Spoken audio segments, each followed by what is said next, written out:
भगवान इंद्रद्युम्न राजा पर कृपा करने के लिए यहाँ जगन्नाथ बन करके पधारे। अब आप में से कई लोगों ने कथा सुन रखी है, पर कईयों ने नहीं सुनी।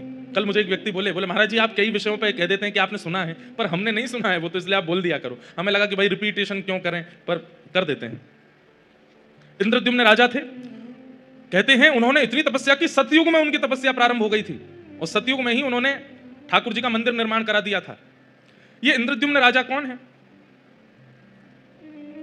श्री अंगद जी महाराज, वही इंद्रद्युम्न राजा के रूप में पधारे, ऐसा भाव करते हैं। या जो विश्ववसु हैं उनको अंगद जी का रूप माना जाता है, दोनों भाव आते हैं। ठाकुर जी की प्रार्थना की कि आप प्रकट हो जाओ।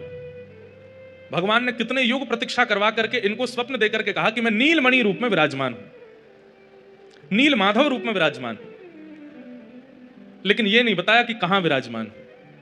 अब तो इंद्रद्युम्न राजा इतने व्याकुल हो गए, कहां है नील माधव, कहां है नील माधव, उन्हें खोजो। ये तो ऐसा हो गया कि अत्यंत प्यासा व्यक्ति पानी मांग रहा था, पानी कहां है, पानी कहां है। आपने कह दिया पानी जो है वो बलिया पंडा में है, अब ढूंढते रहो बलिया पंडा कहां है।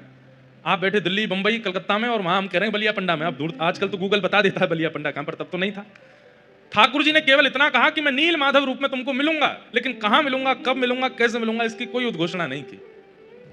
और व्याकुल हो गए। तो व्याकुलता के कारण आपने अपनी पूरी सेना को लगा दिया, बोले ढूंढो कहां है नील माधव भगवान।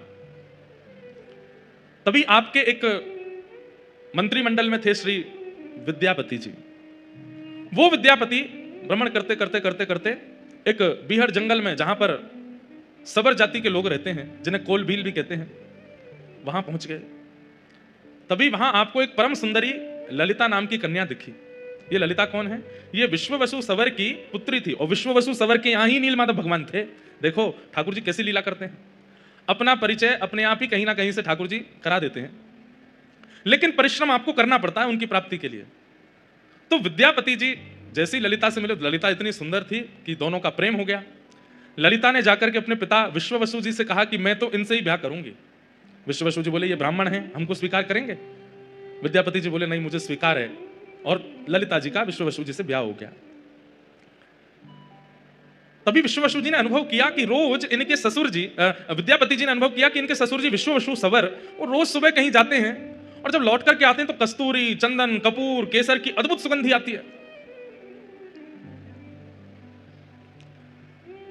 खोज तो चल रही थी नीलमाधव भगवान की।